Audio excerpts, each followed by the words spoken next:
Hello, everyone. Welcome into Yelling from the Couch. I'm Brent Humphreys, joined once again by my co-host Gage Bertovich, and we are in Week 5 of the NFL, and things are not good over this way for multiple sports. Gage, you go over to Dublin, or not you personally, but your team goes over to Dublin and gets the big win over the Vikings. Man, you seem like you've had a pretty good week for football. How you doing, man? I'm doing great. Yeah, no one knew this, but I actually traveled with the team over to Dublin, got a quick passport, flew over there. I was actually play calling for the first two quarters, and then Arthur Smith took over for the last half, and that's why they only scored 10, I think it was, in the last two quarters. But hey, that's beside the point. But no, doing great, feeling great. Not feeling too hot about the last 10 minutes of the game. That game was a lot closer score-wise than it should have been. 24-21 was the final. I left church, and the score was like 24-6. I was like, all right, cool. Got back here a half hour later, 24-21, and I'm like, what happened? But again, comes down to very last drive.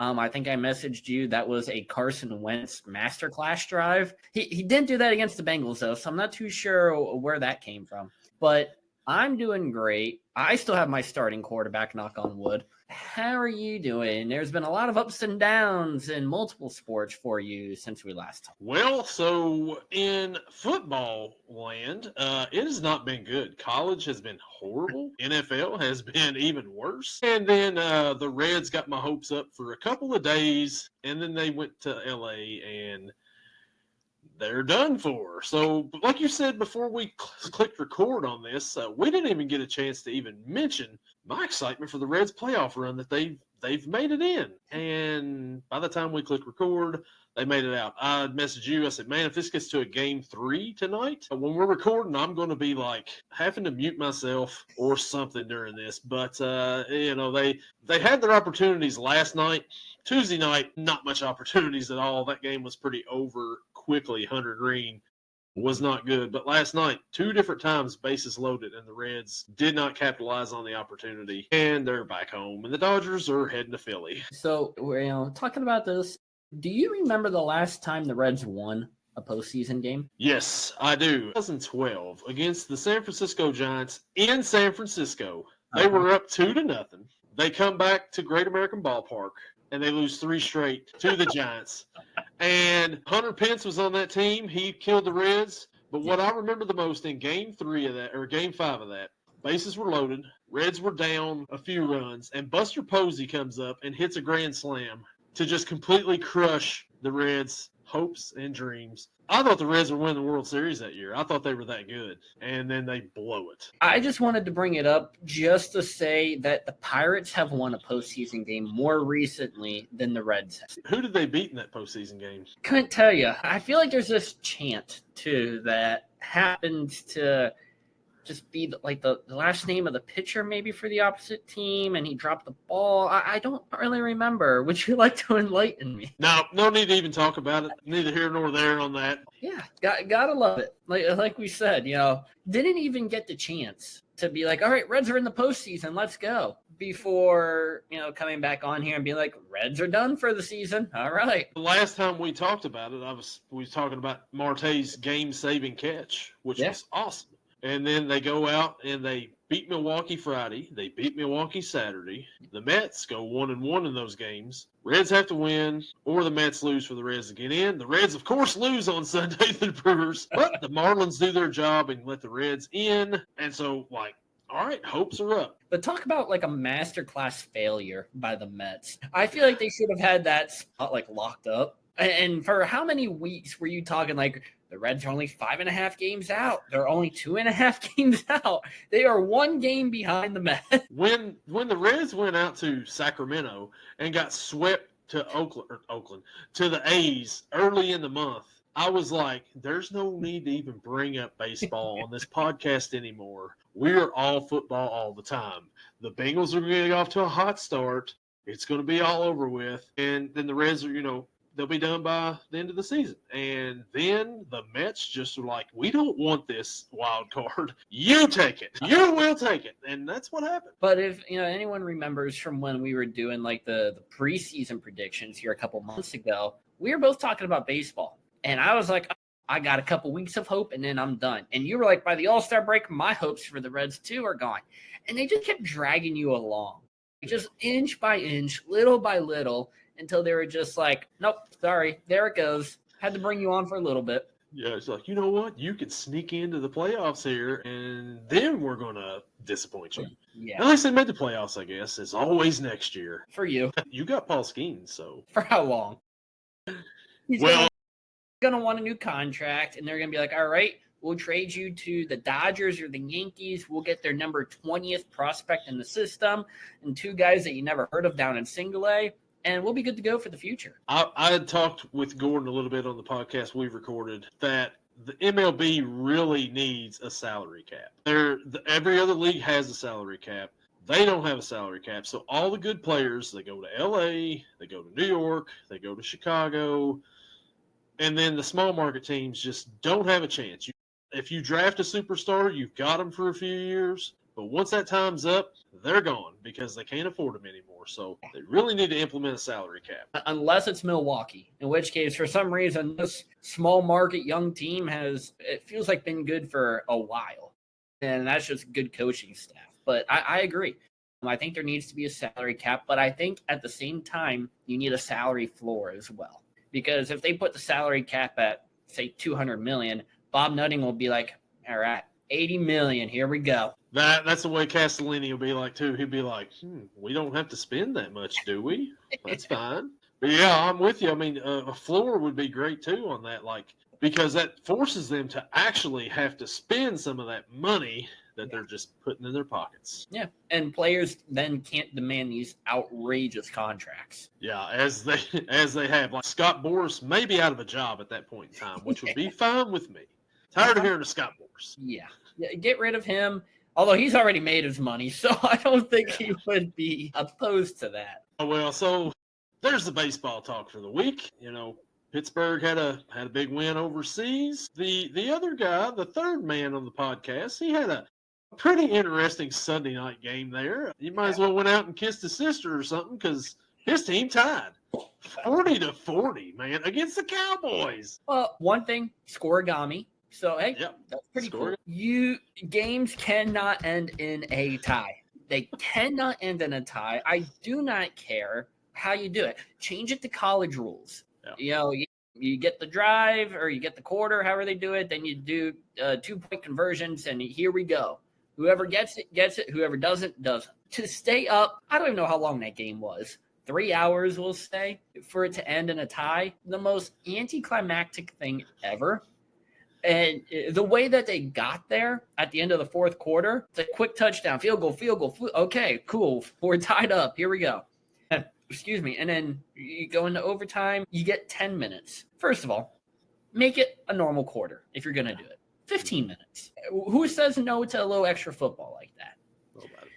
But to end it in a tie is the dumbest thing ever. What other professional sport, for the most part, can you end in a tie? Hockey? Yes. But they at least have a way. They have their shootouts, and eventually it's like, all right, done. Baseball's not going to end in a tie. They'll go 27 innings if they have to. They'll play for 8 hours if they have to.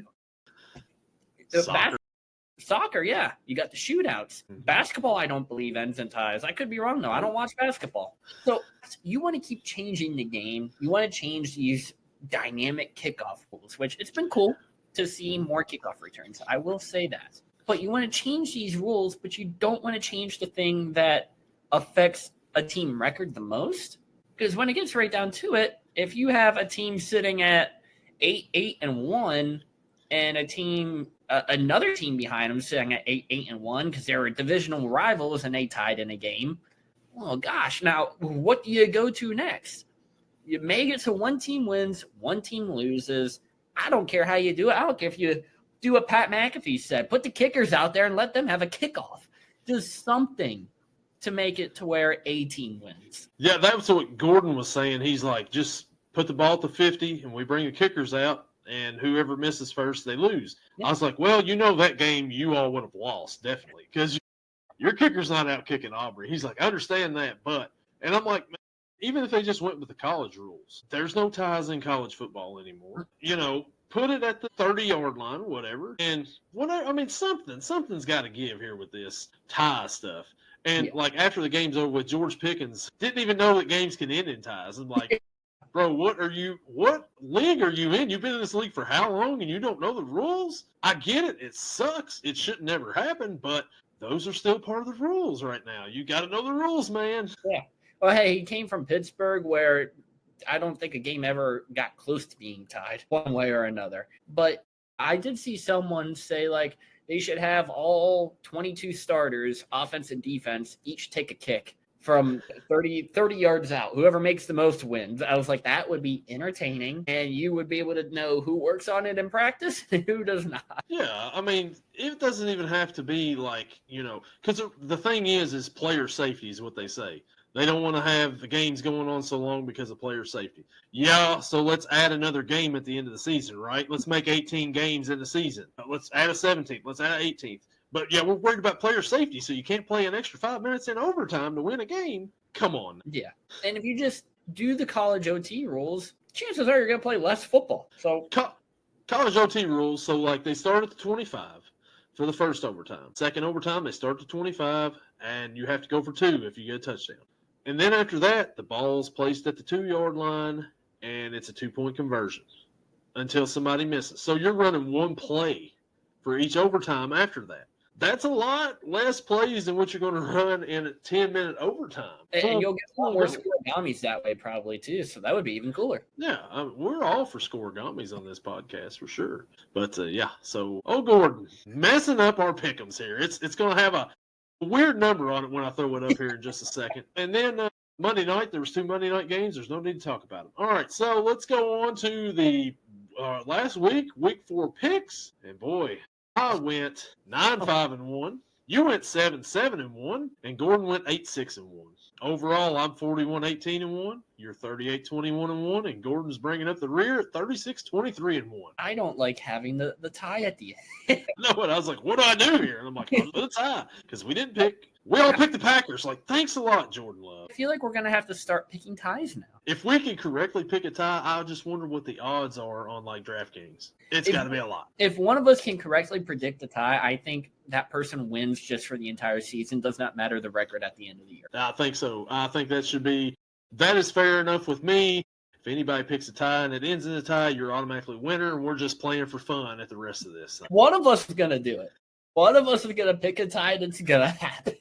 And it's going to be Gordon. He's going to be like, Lions-Bengals tie. He didn't do that, but I mean, if he did, and it'd be like, Gordon, enough with your ties, okay? He'll come back on the podcast in about 5 weeks and just pick a random game. It'll be like Cardinals, Panthers. Yeah, I think it ends in a 23-23 tie. How did we get there, Gordon? Man, you've got too much ties in your life, all right? So, so there's been a lot of injuries this season. This past week, a lot of injuries. And that's going to lead us into our next little segment here, Gage, and that would be...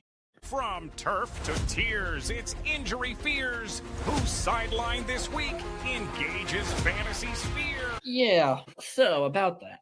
Well, we still got Aaron Jones on IR. I believe this will be week 3 of that. Who knows if he'll come back when he's, first eligible. CD Lamb still out. His ankle injury. Not as bad as Tyreek Hill. At least CD Lamb will be back this season. Hopefully. Knock on wood. And then we both took a big hit this week. Just a little bit of quarterback action. Lamar Jackson hurt. Out.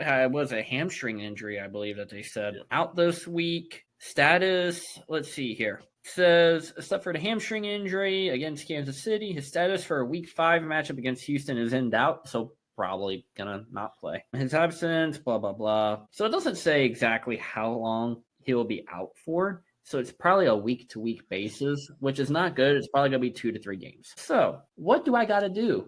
Who's my quarterback for this week? Well, my backup's Jordan Love. Oh, guess what? The Packers are on a bye. So I got to go pick someone up. Someone needs to play the quarterback position for my very non-PG fantasy team. We go out, and I don't even remember who I dropped. Can't find it. Not going to look at it. Look for it here for a second. And I'm looking. I'm like, who is available? Well, let me tell you something. Not a lot of people were available. I was right. I dropped Bayshall Tootin to pick up this guy. Quarterback-wise, the top available one is Bryce Young. Well, it's not a very good option. 9-yard field goal, sorry. Huh?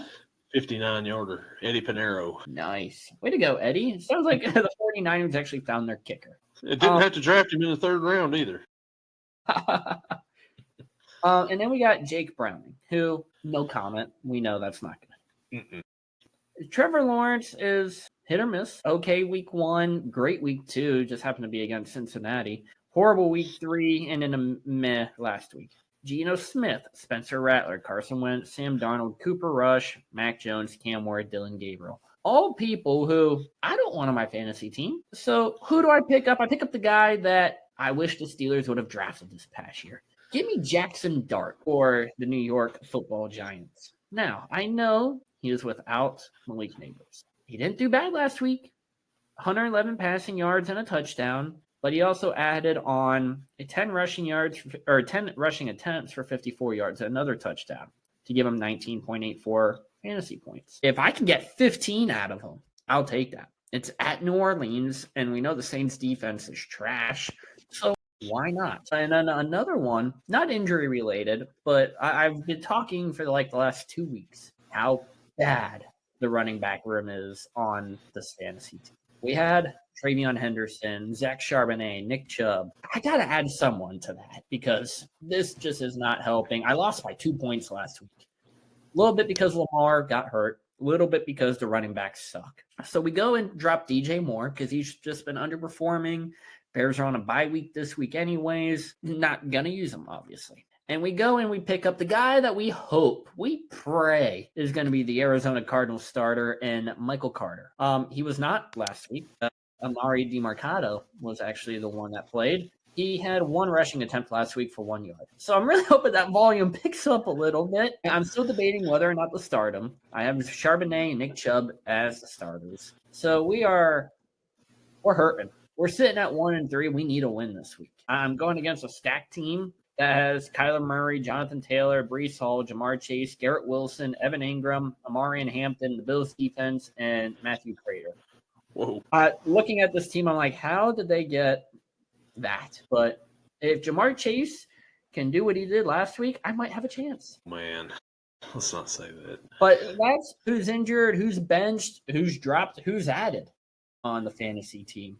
Do you have anyone else to add besides Lamar Jackson? No, actually pretty healthy for the most part on mine. Lamar and CD are the two that I'm worried about right now that's out. But everybody else on my end, pretty healthy, actually. Like I said before we started this, I picked up a little running back out of New York, Cam Scatterbo. So I'm pretty excited about throwing him in the lineup this week. He is going to have the most entertaining 3 to 4 year career of any running back ever.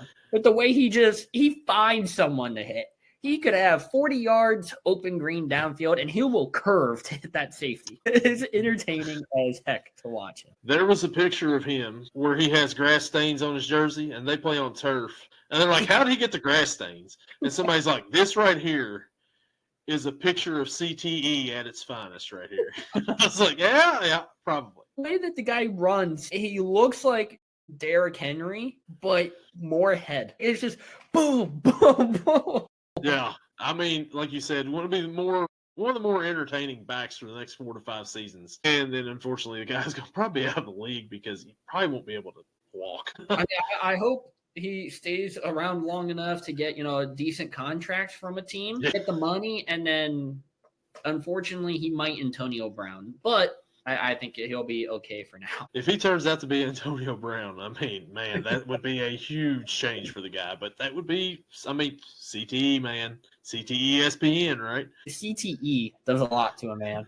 Yeah, obviously makes you quit right in the middle of the game. Oh well, so there's Gage's who's injured on Gage's fantasy team. It could be a lot worse. There's a lot of injuries going around right now. The league. Tyreek Hill, as we mentioned, snapped every ligament I believe in his leg. Gruesome, nasty injury there. Trey Benson, the backup running back for the Cardinals, he's out I believe for the season. Maybe I think it said. Who else got injured? There was another injury that was pretty big out for the season. Malik Neighbors towards ACL. And I got one. Jalen Ramsey, hamstring injury. He had a potential fumble recovery for a touchdown that got called back, and his celebration was a fake hamstring pull. And then later in the game came around, and he did pull his hamstring. Came back into the game, finished the game, but now he's, I don't know, questionable or doubtful, but it's a hamstring injury. Talk about karma coming full circle on that. Yeah, karma coming back and biting real quick. Yeah, within a few minutes there. But the 49ers are playing right now. They're ahead 23-20 with whatever Kendrick Bourne is having a heck of a ball game. Mac Jones, he went down a while ago with a little knee injury, came back. Brock Purdy came back last Sunday, played, and then is out this week. Maybe they brought him back a little early, maybe give him this little mini bye, and then come back after that. I don't know. Jawan Jennings is out. Ricky Pearsall's out. Brandon Ayuk's out. George Kittle's out. I mean, just keep going. Nick Bosa. Man, I feel like we talk about this with the Niners every year. They've got the most talent, and they get most injured every time. They can't stay healthy. But somehow they find these guys, like you mentioned, Kendrick Bourne, 10 catches, 142 yards. Yeah, right. McCaffrey behind him, 6 for 60 and a touchdown. Demarcus Robinson, 3 for 39. Jake Tongus, yeah. Yeah, 5 for 29 and a touchdown. MVS has a catch. Luke Farrell has a catch. They're finding these guys, and it's working. And I don't understand why. Kyle Shanahan, man, I guess it's that offensive system. But did Kendrick Bourne have 142 yards his whole time in New England? I mean, that's a very good question. I don't know. No idea. I don't know, but man, he has looked awesome tonight, stepping into that, spotlight, taking over for all. I mean, he's become the number one target right now. So yeah. I don't know what you do when everybody else comes back, but I mean, right now you got to play Kendrick Bourne, right? Oh, Kyron, break it. There we go. That's a big run. Entertainment purposes only, of course. Of course. He actually, Kendrick Bourne in New England had one very decent season, 800 yards, 5 touchdowns. The rest of the seasons were there. So was Mac Jones his quarterback when he had the good season? Maybe it's a chemistry thing with him. Now you're making me click more on PFR, and man. Just call me a moron. Mac Jones was the quarterback. Yeah, see? So look, just piecing it together as we go right here. So, hey, whatever works, I guess, for him. Yes, because, man, and then was this another Mac Jones year? It was Mac Jones and Kendrick Bourne's first year together in New England was his best season of his career. Now they're reunited in San Francisco, and the Rams, there's 1:07 left in this game, and the Rams are down 3, and they're about to score a touchdown and probably win this game after San Francisco has been up the whole time. They're going to score, and then Magic Mac is going to be able to lead them downfield for a game winner. Eddie Pinedo, 63-yarder. I'm for it. I'd like to see that. So that's going to lead us into our picks coming up this week. And Gage, let's go ahead and let's get started with the first game of the week after this one, of course, and that is the Minnesota Vikings and the Cleveland Browns at 9:30 a.m. on the NFL Network. Live from London, Minnesota is a 3.5-point favorite. Gage, do you like Europe's favorite team in this one? Or do you like the brand new starting quarterback in Cleveland? I also just got to say first, I just saw Kyron's big run. So the delay in my streaming compared to yours is insane. This was kind of a hard one. Watching the Vikings last week, the defense. Okay, Ramondre Stevenson. I mean, Kyron Williams. What are we doing? Man, anyways, that literally just happened. I was like, wow, peanut punch. So watching the Vikings last week, the defense, incredible. They got an awesome defense. I messaged you at one point during the game that Chris Boswell had a field goal blocked. And, of course, it was Isaiah Rodgers that did it. Who else? Yeah, right? This guy's running for Defensive Player of the Year, maybe? Who knows at this point? The Browns mentioned it. They're going to a new quarterback. Joe Flacco is just not bringing the energy that they want, which who really thought that he would? So they're going to turn to Dylan Gabriel, and Joe Flacco is going to remain quarterback number 2. And when Shedeur Sanders found that out, he didn't give an answer. Apparently, he was mocking someone from comments on ESPN. Not too sure if that's true, but regardless, pretty sure he's not happy about it. Can't blame him. But you're not going to put Joe Flacco as the emergency quarterback either. Carson Wentz sucked for the most part. He did throw 350. He put up 350 yards, but I would hope that you can put up 350 yards when you throw the ball 50 times. Like, come on.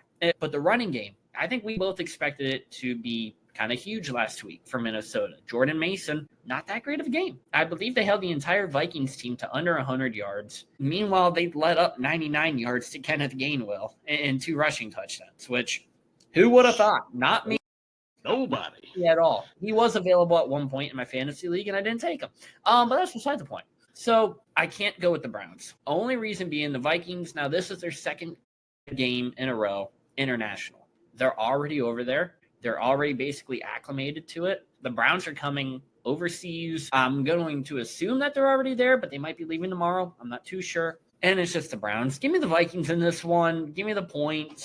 But I do expect a decent debut from Dylan. Yeah, so Minnesota, they are still in Europe, so another week there, second straight week, this time facing a Browns team turning to the rookie quarterback Dylan Gabriel. Cleveland's defense remains elite, but its offense has been turnover-prone and ineffective, with the Vikings boasting a disruptive front and more international experience. Expect a gritty, low-battle score. Carson Wentz last week on that last drive, he really winced things up, right? He tried to give the ball away how many times, I believe, on the last drive. I mean, just classic Carson Wentz. But the Browns, as you mentioned, Shedeur is going over, he was doing his little mime thing or whatever he was doing. I mean, whatever. He's not happy about the change, but we all have predicted this. They're not going to start Shedeur over Dylan Gabriel, who they picked in the 3rd round, when they picked Shedeur in the 5th round. So, everybody else seen this, apparently, except for Shedeur Sanders. But I think Shedeur will get time to play eventually in this season. But this is going to be a low-scoring game right here. Both of these defenses are elite. But give me the Vikings in this one. I think Cleveland covers. So I'm laughing, not because of this. So, of course, I've mentioned on this show, my roommate loves to send me his bet slips, right? Mm-hmm.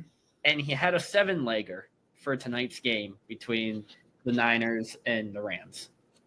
Christian McCaffrey, 100-plus all-purpose yards. That hits. Mm-hmm. Mac Jones, 170-plus passing yards. That hits by over 100. Yeah. Devontae Adams, 40-plus receiving. Hits. Matthew Stafford, 250-plus. That hits. Jake Tongs, 15-plus receiving yards. That hits. Kyron Williams, 50-plus rushing yards. That hits. The one that doesn't hit, Puka Nacua, 80-plus receiving yards. He ends the night with 76. Man. But there's no way I'm going to cry. 4 bleeping yards. 4. And it's from Puka, although they got the ball right now. The Rams have the ball with 42 seconds left. But Puka, who leads the league in receiving with like 125 yards average per game, and he's well under that. Oh, man. Yeah, that's tough right there. So, Gordon, and you both went with the Vikings in this one, and Gordon went with the Browns. There's Puka, and it's dropped. A long pass down the field, man. But, so Gordon goes with the Browns. The first upset of the day, Gordon picks the Browns. Gordo, you want to lose? Like, come on. Already. He did say that there's a lot of dogs in this week's picks, so be prepared. Buckle up. All right, so the next matchup, 1 o'clock. The Houston Texans travel to Baltimore to face the Baltimore Ravens on CBS. Houston is a 2.5-point favorite on the road. Gage, what do we think here? There's a lot of, I don't even know how you want to call it. You look at this matchup before the season, and it's like, all right, I can get down with this. And now it's Cooper Rush versus C.J. Stroud, and the Ravens defense is looking for people off the street. I guess they tried to sign Eric Kendricks here earlier today, yesterday maybe, and he declined. I'm not too sure what that tells you right now about the Ravens defense, but it's a bad defense right now going against a bad offense with the Texans. And neither one has been very impressive yet. Ravens defense just because they're hurt badly. They're going to rely a lot on the run game with Derrick Henry. Hopefully he doesn't fumble the ball away. Yeah. But Cooper Rush, we've seen some good things out of him in his career. His best game, I will never forget it, comes Cowboys uniform. I don't remember exactly the year because I try to forget it, but it was against the Pittsburgh Steelers. Cooper threw for, I don't know, it felt like 5,000 yards in that game and 7 touchdowns. Close to a victory. Steelers defense, though, stepping it up like usual. Cannot ride with the Texans. I cannot ride with their offense. I love the defense. We have mentioned it so many times and have been told by so many people how good this Texans defense is. I'm going to take the Ravens in this one, but I think it's going to be a very close game.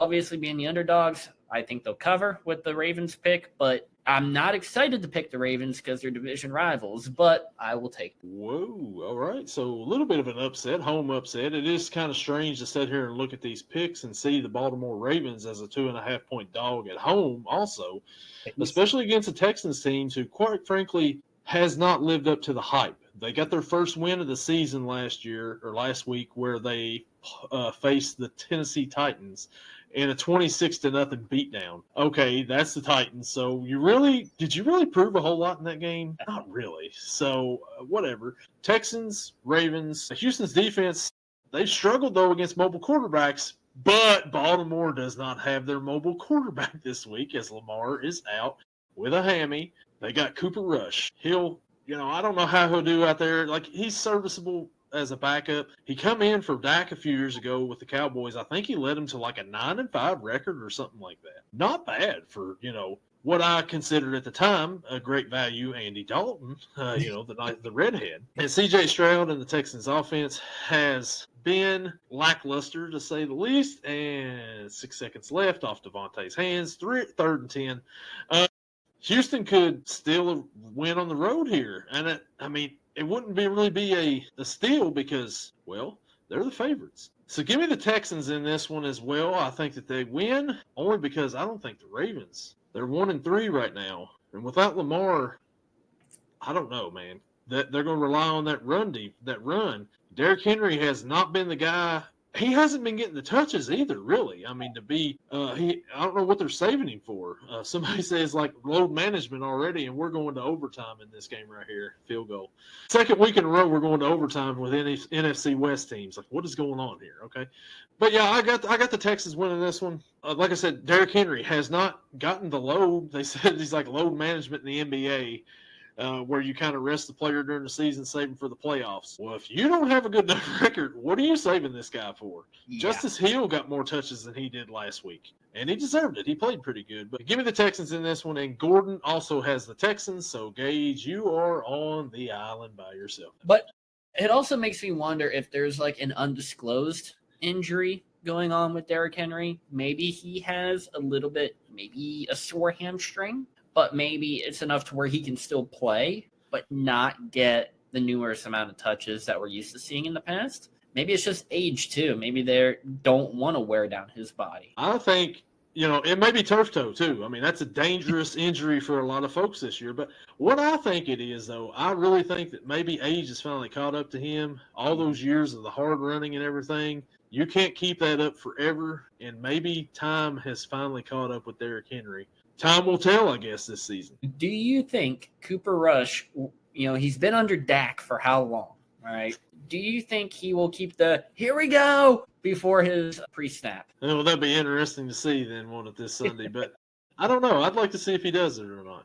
Maybe it's just out of habit. I didn't pay attention last week if he did it or not. Did you? No, I was not watching the game, so I have no idea. It was a blowout by the time he got in the game, so, that's, nobody was really watching at that point in time. He was just like, yeah, let's go. Speaking of the game that nobody's going to be watching, this Sunday at 1 o'clock, the Giants travel to New Orleans to face the New Orleans Saints on CBS. New Orleans is a 1.5-point favorite. Gage, how do you think your new fantasy starting quarterback will fare in his first start? I know you say no one will be watching this. I will not be at work, so I'll be here watching games. My team's on a bye. I have a lot invested into this one with Jackson Dart on the team and just want to watch CT Scatabo run some people over. So I believe that they will have at least one viewer, and it's going to come from this Yelling from the Couch podcast in the Steelers fan. The Saints they're a 1.5 point favorite. Yeah, I read that right. I did not mistype that this time. That is read right. Spencer Rattler, he has not been bad. Oh, you got to give credit where credit's due. He has not been bad. Just the Saints team in general is awful. They're 0-4. They have not had a single win, and they are looking for their first win. Rattler on the season has completed over 67% of passes, 765 yards, 5 touchdowns to 1 interception. And that's just passing numbers. That does not include if he has any rushing numbers. So not horrible for a guy who I think we were all like, oh, this is going to be awful. They're going to go to Tyler Shuck. They might trade for Jameis Winston. They're going to do some weird stuff. Right now, this is Rattler's job. At what point, though, do you say, yeah, you know what? You're playing very good, but we need a win. And do you go to Tyler Shuck? Do you go out and sign a quarterback? Who's their emergency quarterback? I couldn't even tell you. I'm trying to remember the guy's name we were talking about here in the preseason and don't even know that. Hunter Deckers. Hunter Deckers. All right. Do they go, you know what, Deckers? It's Decker season. Here we go. I doubt that'll happen. However, I'm going to roll with my man Jackson Dart and Cam Scatabo and the no-name receivers that they have out there right now. Give me the Giants. They're the underdogs, not my underdog pick of the week. But give me the Giants to get a away victory. Jackson Dart heading into his first road start in the NFL after a surprising win over the undefeated Chargers last week. I mean, who saw that coming? Especially when Malik Neighbors went out with a torn ACL. He'll be without Malik Neighbors once again. And he's got Wan'Dale Robinson, and he's got Cam Scatabo, and he's got other guys out there. So the defense isn't too bad for the Giants either. They played a lot better than, the second week against the Cowboys, but I think maybe the Cowboys offense may be kind of pretty good, actually. So, you really can't knock them on that. I think this will be a good game here. Not really. It's going to be close. It's not going to be a good game, but it's going to be close is what I mean. The Saints are still winless. They're desperate to get a win. Their offense, they've struggled a lot this season. The Bills last week, they had the Bills. It was a close game with the Bills for a while. It was 21-19, and you're just like, nobody's watching the Bills Saints, right? Unless you're a Bills fan. Even if you're a Saints fan, you're probably not watching that game. But you look up at the score and you see 21-19 Bills in the third quarter, and you're like, did Josh Allen get hurt? It's like, no, he's still playing. I'm like, what's going on here then? And then, they kind of pull away at the end, like 31-19 or whatever it was. But for a little while, they had a little bit of hope. I think the hope is not going to stick around this week. Give me the Giants in this one. I think the Giants win. Of course, they cover because of the dogs. And Gordon also goes with the Giants. So we're all together on that one. And the Giants do got some guys. Looking at it right now, there are 3 receivers. Wan'Dale Robinson, Darius Slayton, Jalen Hyatt. There's something there. There's definitely something. Jalen Hyatt's got speed. I know that. Yeah. That's about all he has. Former Tennessee wide receiver. He lit up Kentucky. He had like 6 catches for like 6 touchdowns, it felt like, in one game. I'm like, great, dude. Just go routes all day long. But, yeah. He's going to miss Malik Neighbors, of course, but he's got some other. He can make some things happen. Got to feel better with him back there than you would Russ at this point. Yes, unless it's against the Cowboys. Unless it's against the Cowboys, and then you're like, all right, we could throw anybody out there. Cam Scatabo, welcome. Come on down. You're playing quarterback this week. So the next matchup we got, this one could be a good one. The Denver Broncos travel to Philly, 1 o'clock on CBS to face the Eagles. Philly is a 3.5-point favorite at home. Gage, what are we thinking here? Philly got out to a very good start the last week against Tampa Bay. The game ended a lot closer than what it probably should have. Philly did end up winning it. Another blocked kick by the Eagles special teams unit of the year coming in. Like, this is insane. I don't know who their special teams coach is, but shout out to you because you're doing an incredible job. Or the opposing team is just awful on special teams and you're getting lucky. But hey, either one, it works out.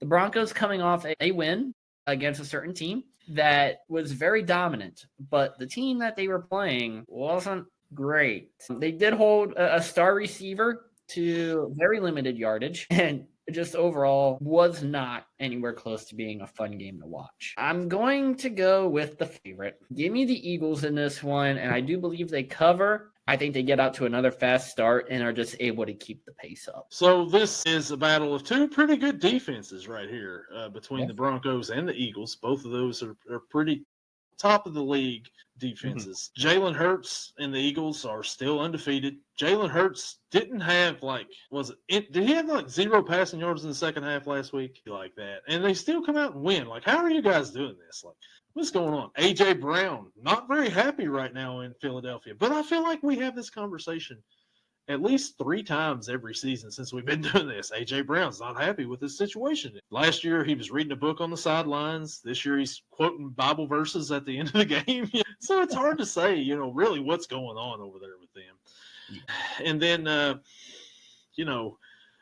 Denver, on the other hand, they beat a certain team last week 28-3. Does it say much about Denver, or does it say more about the Bengals? Well, let's just say this. The Bengals offensive line, let's just go to it right now. Let's get into it right now while we're here. We danced around it this whole time, 47 minutes into this podcast. We're going to talk about it right now.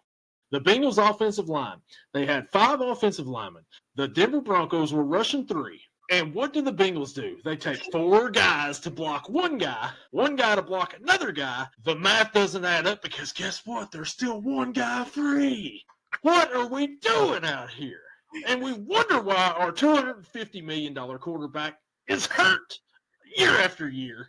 And we can't get a passing game going. We can't get the running game going. We can't get a lineman to come out here and just 4-on-1. Yeah, we stopped the one guy, but we can't stop the others. Anyways, give me the Eagles in this one. I think the Eagles win this game once again. I think they cover. Gordon also has the Eagles. I know I've complained in the past about how bad the Steelers' O-line is, but I think you have the crown for a horrible O-line. And it's year after year after year after year after year. Every year Joe Burrow comes in there. He come in there the first year and like, oh, it's the crappy FedEx Field at Washington. And maybe it is. The next year, like, 9 times getting sacked at Tennessee. Oh, ain't it cool, though? He's Joe Shiesty out here. It's all good. He dances around, does all this stuff. And the next year, like, hey, guess what? We're going to beef up the offensive line. Oh, wait, no, what? Alex Kappa absolutely sucks. And he's going to keep giving up these sacks over here. Oh, we need a new left tackle. Let's go get Orlando Brown from the Chiefs. He's got Super Bowl experience. Let's get him. Oh, wait, now we need a right tackle because Leal Collins didn't pan out the way we thought he would. So let's get Amarius Mims out here, a first-round pick from Georgia. And he comes out here, and guess what? He's a rookie still. He hasn't got the experience. So guess what? He's going to get beat every once in a while. And then all of a sudden, it's like, guess what? Our quarterback's out once again. Dude, I'm crying. Oh, my God. We'll give you Broderick Jones. I've had a few things bottled up the last few days, so I'm just letting it out. Yelling from the couch. What better place to do it? What better place to do it right now? Anyway, so yeah, the Philadelphia Eagles. Everybody has them on this one, so there we go. Our next matchup. This could be an intriguing matchup here, too. I believe these two teams played both of these games these two teams played in last week were probably 2 of the more entertaining games of last week's schedule, actually. The Dallas Cowboys travel to New Jersey to face the New York Jets at 1 o'clock on Fox. Dallas is a 2.5-point favorite. Gage, what do we think about this one here? Had to do that because I knew it was going to be loud and I was afraid I was going to miss. I thought you were going to say trash is what you thought about this right here. Oh, that would have been great. Oh, man, I need to start thinking about that. Again, we get into the talk that we had at the beginning of the podcast. We cannot end in ties. Although if this Thursday night game keeps going the way that it's going, we might end in another tie. But that's beside the point. I think the Jets were picked last week on this podcast. I believe. I know I did. Gordon did too. That's right. And this guy picked the Dolphins. Yeah. Well, your Dolphins pick, you know what? They might have won, but at what cost? All right. Or Tyreek. Tua probably eventually, no doubt. Yeah, C2, but yeah, it's fine. And the field goal kick is off the post, and it's good. All right. So, I don't know. Puka with a catch. Do I have a text message? Nope, he's probably asleep. Oh, I'll be excited when he wakes up. $150 deposited into his account. Yeah. So, Fields broke off one of probably the most electrifying runs of the season last week. What was it, 48-yard touchdown run? goes to his right first, reverses course, goes down the left sideline, and somehow scores. That's the Justin Fields of the Chicago Bear days. He had the one good season where he rushed. It was either 1,000 yards or got very close to it. I think he was a 1,000-yard rusher. I believe I saw a thing earlier today. They were like one of 3 teams or something in NFL history to have over 3,000 combined rushing yards in a season for a team. So between Demont and Fields and whoever else was out there, probably Khalil Herbert, they were able to achieve that. Former Bengal Khalil Herbert. Yeah. Hey, he did great with them too. But I don't trust the Jets offense as much as I trust the Cowboys offense. Even without CD Lamb, I'm still taking the Cowboys offense over the Jets offense. However, the one thing that the Jets got going for them is the college connection. Justin Fields to Garrett Wilson. Is it there? Is it not? It's been there. It has been there. They've done very well. Dallas is a 2.5-point favorite. I'm going to roll with the favorites. Give me the Cowboys in this one, and I believe that they cover as well. As I mentioned, both these teams last week played 2 of the more entertaining games of the week, especially if you like offense. Dallas is going to put up points, as we found out early in the season. They're putting up points no matter the defense. I mean, they put up 20 against Philly, who's got a great defense. They put up 40 against Green Bay, who we thought were Super Bowl elite defense. The Jets, like you said, that play that Justin Fields made, that play was going absolutely nowhere, and he took it to the house like it was nothing, like it was effortless for him. He's that kind of an athlete if he can get it all together. Him and Garrett Wilson, they need to throw the ball to each other. I mean, he needs to get him more involved. I mean, he still gets like 5 or 6 catches. I can't remember what he had last week, but it still feels like he needs more touches. It sometimes doesn't look like he even looks his way. I don't know, but both these teams, I expect a high-scoring game in this one. I think this is going to be an entertaining game right here. The Cowboys without CD Lamb. Turpin has really come on the last couple of weeks. That guy right there is electric. Jake Ferguson, he's good for about 50 yards every game now with, as a tight end. Give me the Cowboys in this one. I think that the Cowboys win. I think that they cover. Gordo is going with the Jets. Ooh, okay. He loves his Jets team for some reason. He does. It's funny that we mentioned Khalil Herbert. I did not mean to do this, but I remembered earlier that he signed with the team to an active roster, and it just so happened to be the Jets after they placed Braylon Allen on IR. So that was not planned, but we're going to say it was. 4th and 1 right now, the Rams. They got a chance to kick the field goal to tie. What are they doing? They're going for it. All right, 3:41 left in the game, so we'll see how that goes. Third down play yet. We just had the second down catch. Well, they're trying to draw them off sides. Oh, wait, here they go. Safford comes back. They're drawing them off sides, and they're going to the sidelines with a timeout. They're going to kick a field goal. All right, so it's going to end in a tie.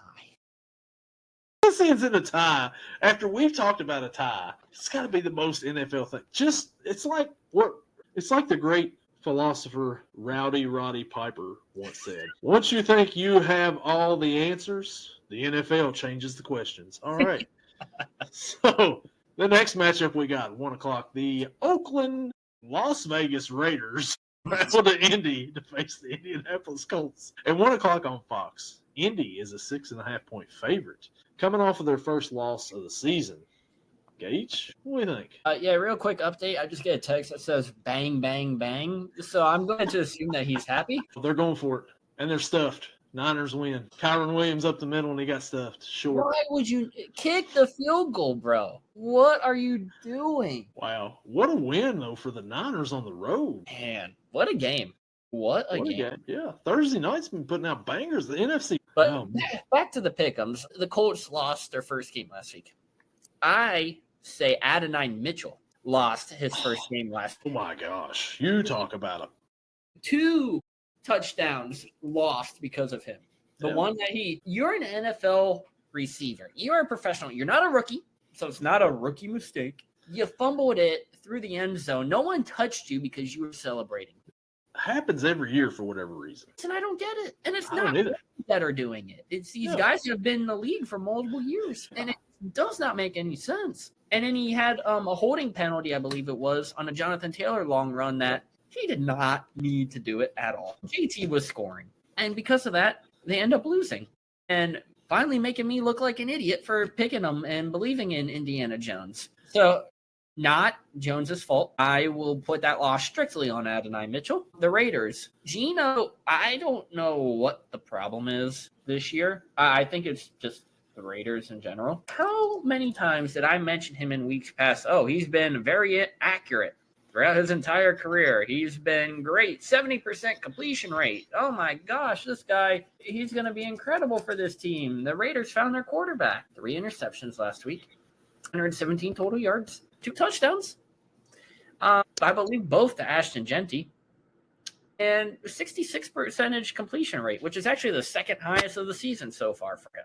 He is at one of his lowest points in completion percentage rate in his career right now at 63.8. Not a good look at all for the guy that I hyped up for accuracy. However, you got Ashton Genty, who he decided last week, I'm going to return to my Michael Myers stance and see what we can do.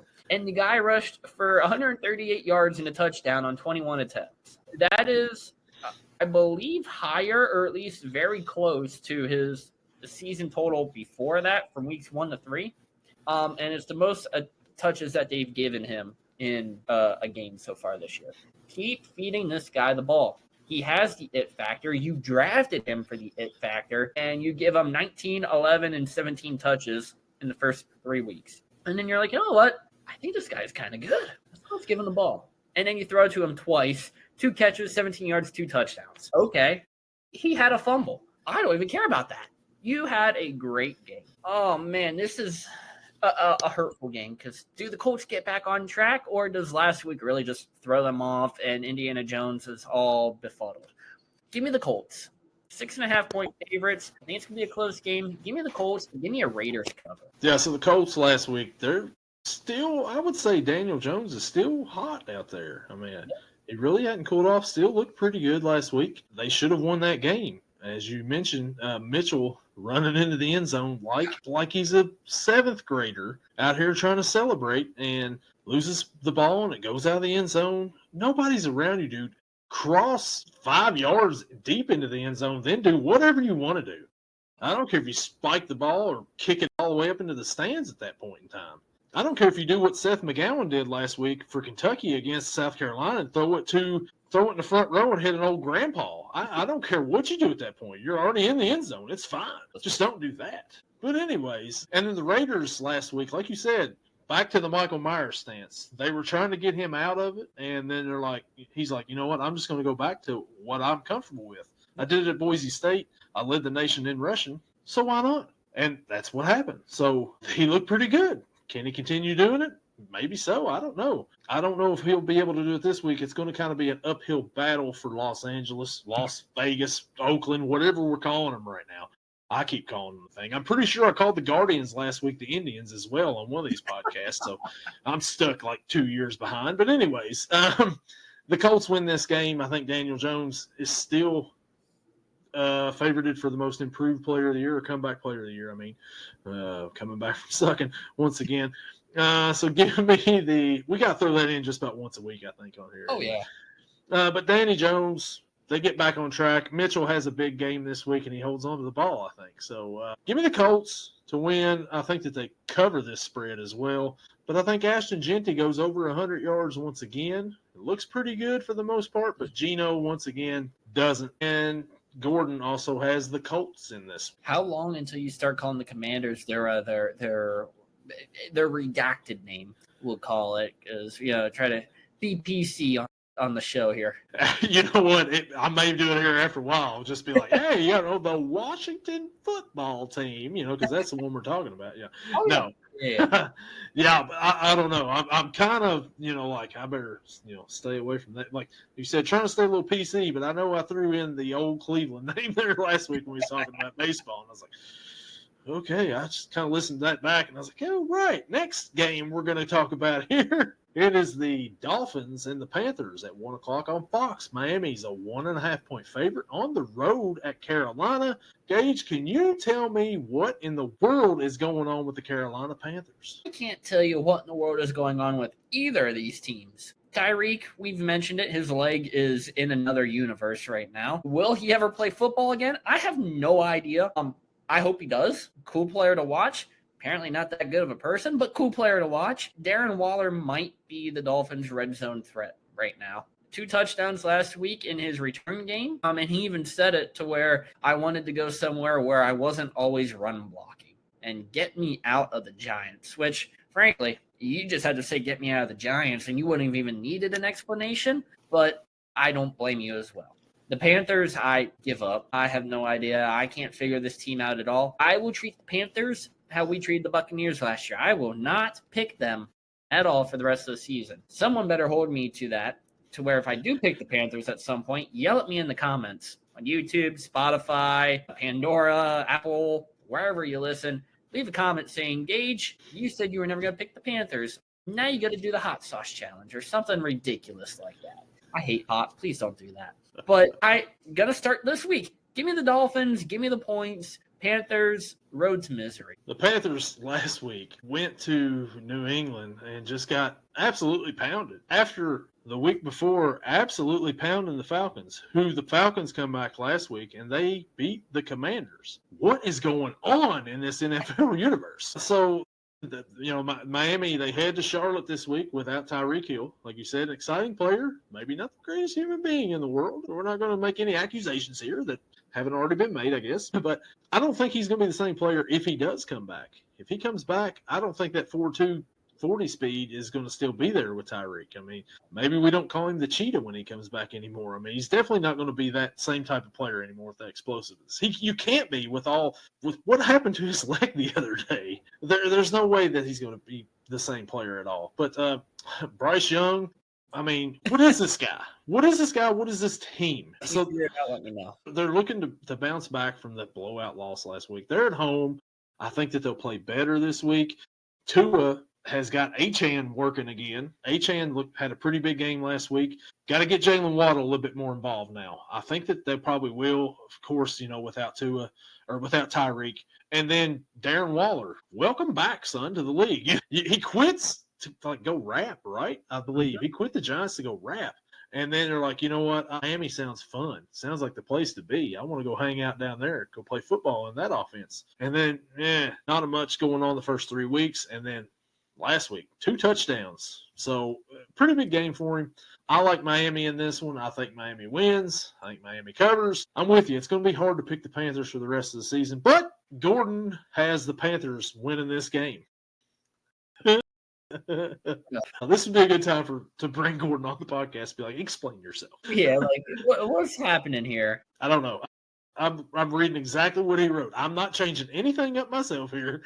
This is all what he put down. So the next matchup, we head to the 4:00 games, and we've got those Tampa Bay Buccaneers traveling to Seattle to face the Seattle Seahawks. Seattle is a 3.5-point favorite. Gage, this one right here, a battle of 3-1 teams. Could be a really good matchup. Could be a really good matchup. I think Tampa Bay definitely missing Mike Evans last week. They barely got Chris Godwin involved. The guy had 3 catches. 3 catches, 26 yards.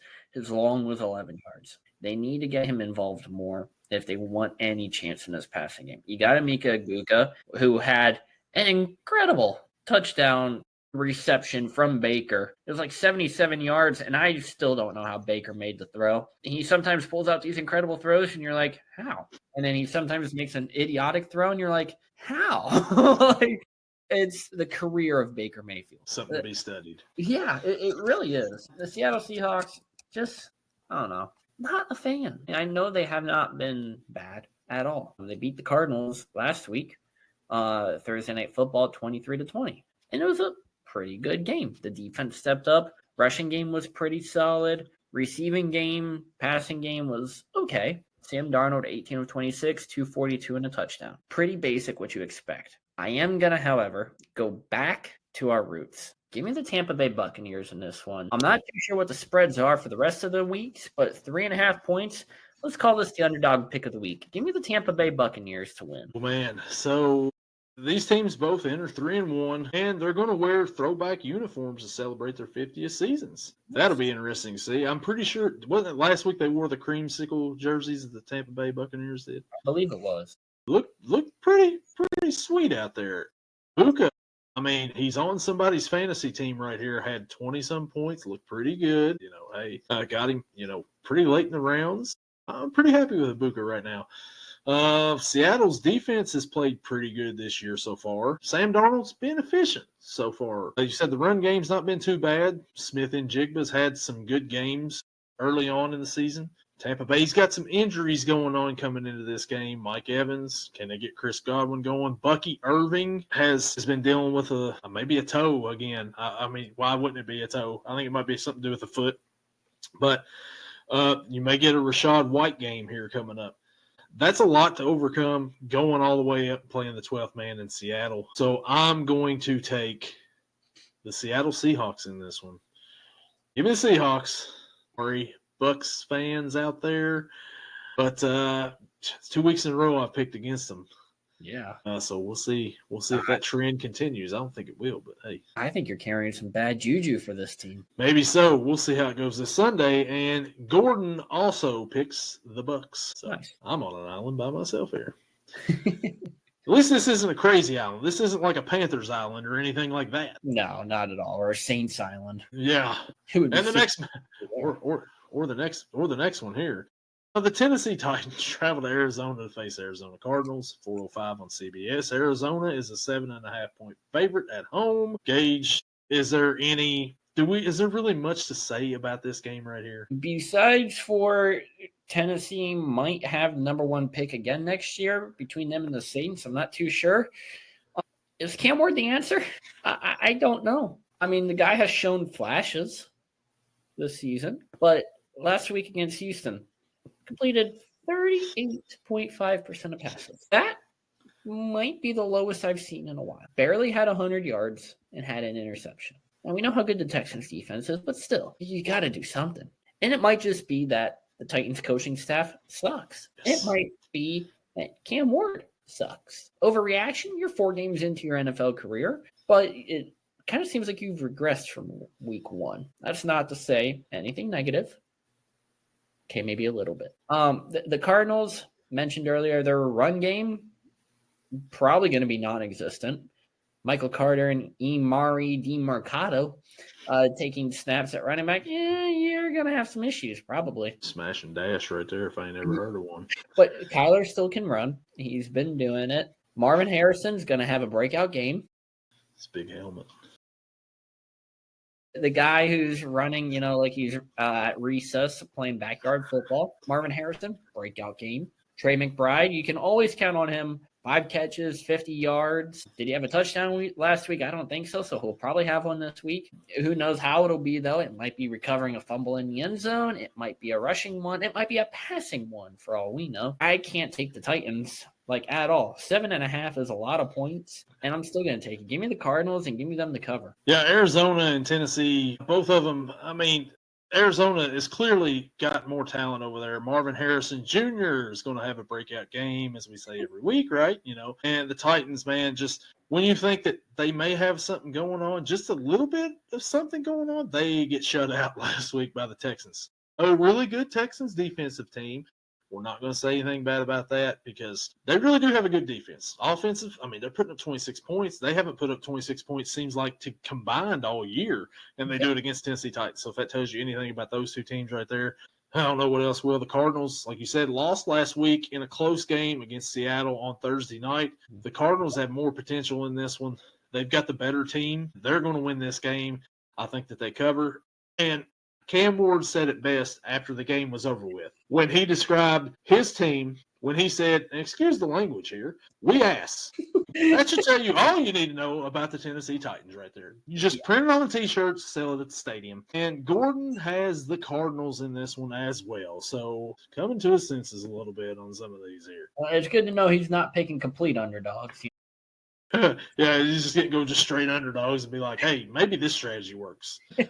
Maybe. Well, the next match at 425, this one could be a good one. Jaden Daniels is back in town, I believe. And the the Washington Commanders, face the L.A. Chargers out in L.A. at 425 on Fox. The Chargers are a 2.5-point favorite. Gage, the Chargers are coming off of their first loss of the season. Can they bounce back? So I am looking at it. Jaden Daniels is expected to play, so that will be good. for this Commanders team. However, my question, Terry McLaurin, is he playing? As we are Googling it right now, 7 hours ago, Commanders receiver Terry McLaurin ruled out versus Chargers via ESPN. I think that's going to be another big hit. It showed last week that they need him. They need Terry McLaurin because outside of that, who are you throwing to? Diami Brown? Okay, that's cool. He had a good game last year against the Falcons, and that was it. I'm going to roll with the Chargers on this one. No, we talked about it. They took a loss last week against the New York Football Giants, but I think they bounce back. Give me the Chargers. Give me the points. You've also got Debo over there for the Commanders. Don't know if that's really impressive or not. I mean, because a lot of Niners fans didn't like Debo last year. They were glad when Debo left. So, I mean, look, they're throwing out guys like Kendrick Bourne and Tongus and all this and winning ball games on Thursday nights. So maybe they're justified in that. But the Chargers aim to rebound from their first loss. The Commanders get Jaden Daniels back. They're also trying to bounce back from a bad loss last week, I believe, to the Falcons. LA, they got to get Ladd involved a little bit more. They didn't get McConkey involved at all much last week. The Giants kind of took that away a little bit. Stonehands Johnston, we can't really call him Stonehands. He's actually making some plays this year, looking a lot better, like improved. But this should be a pretty decent game. I would feel a lot better about it if Scary Terry was playing, but he's not. But I'm going to roll with the Commanders in this one. The Commanders win on the road. Jaden Daniels leads the Commanders to a victory in L.A. against the Chargers. Woo! All right. Gordon has the Chargers. To say, who does he have for this one? Our last 425 matchup of the week, and that leads us to the Detroit Lions travel to Cincinnati to face the Cincinnati Bengals at 425 on the Cartoon Network, on Fox. The Detroit Lions are a 10.5 point favorite. Gage, what is there to say about this game? I'll keep it quick and painless for you as much as possible. Give me the Lions, and I believe they cover the spread as well. Jake Browning's awful. Jamar Chase might have a game. Yeah, they got some good players on defense. Chase Brown, I'm not too sure how he did last week, but I hope he had more than 3 yards. He had 10 attempts for 4 yards. All right, so we're improving. 4-yard average, his best of the season. Maybe has a breakout game. No, give me the Lions. Give me the points. The Lions offense right now come into Cincinnati on Sunday, and they are rolling. And they're going to look to exploit the Bengals defense that hasn't looked good the last couple of weeks. Jared Goff, Jahmyr Gibbs, Amon-Ra, David Montgomery, Laporta, Jameson Williams, they're all clicking right now. And the Bengals need to bounce back. Well, this isn't the game where you bounce back right here, not against this team. Last week, I come on here, and my underdog pick of the week was the Bengals because I'm like, the Bengals still have a chance. Last week was an anomaly. Well, boy, did they prove me absolutely wrong. That was not an anomaly. One of my favorite parts of the game last week didn't have anything to do with the game. It was Jamar Chase coming up to Zach Taylor and kind of giving him a little shove like, hey, what is that about? Like, hey, I need the ball more. The very next drive, Jake Browning throws a pass right to Jamar Chase, and Jamar Chase drops it. And I'm like, man, if you're going to complain, catch the ball. And he didn't.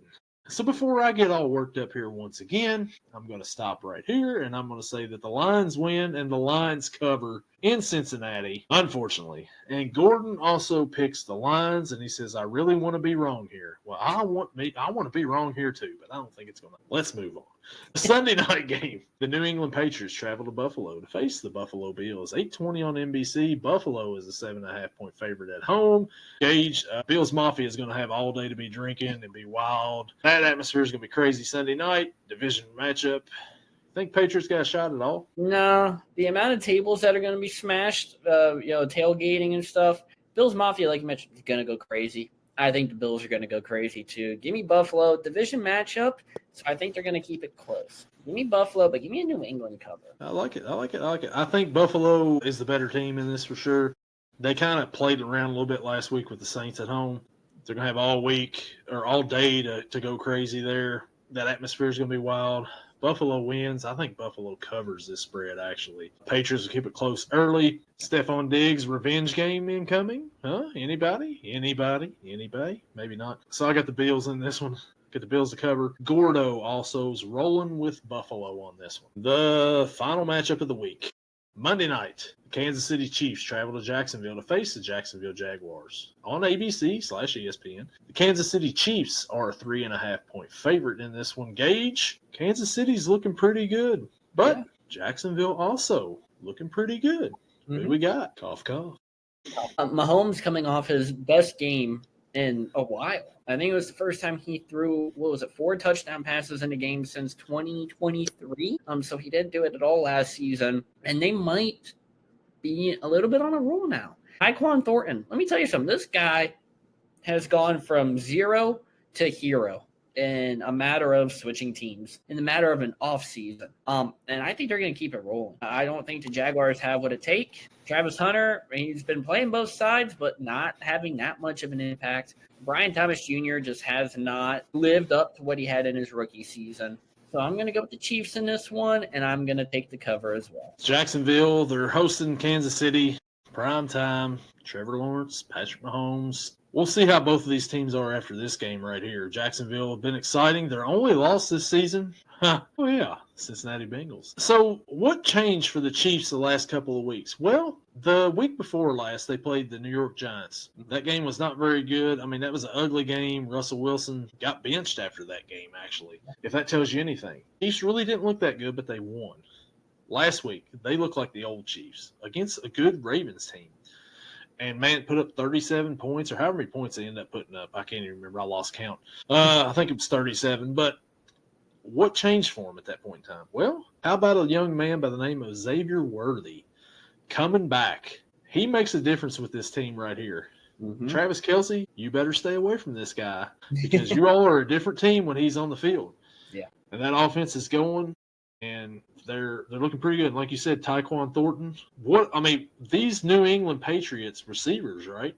Like, what is up with these guys when they go somewhere else? Kendrick Bourne had a good game tonight. Thornton, I don't know. I'm going to go with Jacksonville in this game here to lose to the Chiefs. I got the Chiefs winning. Give me the Chiefs. Give me the Chiefs cover as well. And Gordon also has the Chiefs in this one. Nice. All right. I think we got a good slate of football coming ahead of us. It's a decent slate for sure. I think last week's slate may have been a little bit better. This one here is it would be a lot better if there wasn't so many injuries to some big-time players. Yeah, but I think this one's kind of like a very balanced week. Like, it doesn't feel like there's any games where it's like, besides the Titans-Cardinals one that you have pulled up there, I don't think there's any game that's going to be an absolute killer of a game. That was my pick of the week for game of the week right there. That's why we're bringing it up.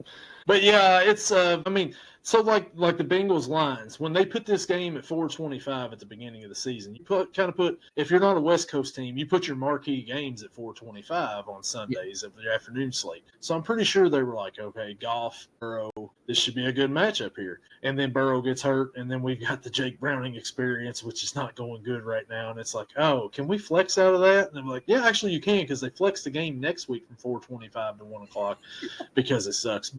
Yeah, but there's some good games. There's a lot of good, like you said, more balanced games this week. There's some games that nobody's going to watch unless you've got them on your fantasy team, like the Giants and the Saints. But hey, it is what it is. I think the Cowboys-Jets game is going to be pretty intriguing. If you like offense, I think this is going to be one of those games right here. Yeah, but you know what? Since you're gonna harass me for my Saints-Giants game watching, give me them as the game of the week. I think it's going to be a great game. I'm sure everybody will be tuned in to watch that. The viewership will be there. Yeah.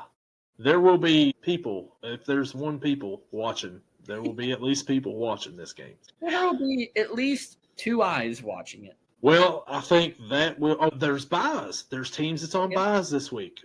We got the Falcons on a bye after their big win last week. The Bears are on a bye.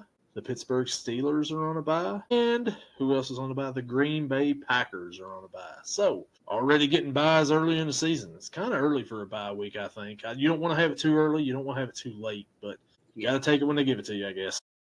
Yeah, let me tell you something. I'm not a fan. Not a fan at all, because then we got to come back and play, 15, 14 straight games? Aaron Rodgers is going to die, like I've said before, behind this offensive line. When are you buying the Rodgers jersey? Like I told you, if he leads them to a playoff victory, you might see me in an Aaron Rodgers jersey added to my collection. If we would have went back 1 year on this podcast and had this conversation about when would you buy an Aaron Rodgers jersey, I'm Never. pretty sure the answer would be a whole lot different than what it is right now. What a difference a year makes. Well, when are you buying the Jake Browning jersey? He's been with the team for a while. Well, how about next to never? I will buy a Brett Rippon jersey before I will a Jake Browning jersey. Whoa. Well, all right, then how about an actual one? When's the Mitchell Tinsley jersey coming in? Oh, man, the Mitchell Tinsley jersey is coming in.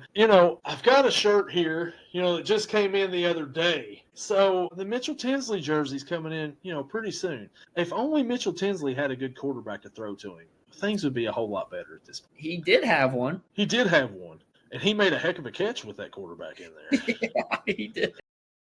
Oh, but man, I think that will cover us for this week right here. Week 5 is upon us. Should be a good week of football. We'll be back here next week with week 6. We'll see if we can do any better with our picks or not. Gordon, I don't know what you were doing here with some of these and the Panthers and everything.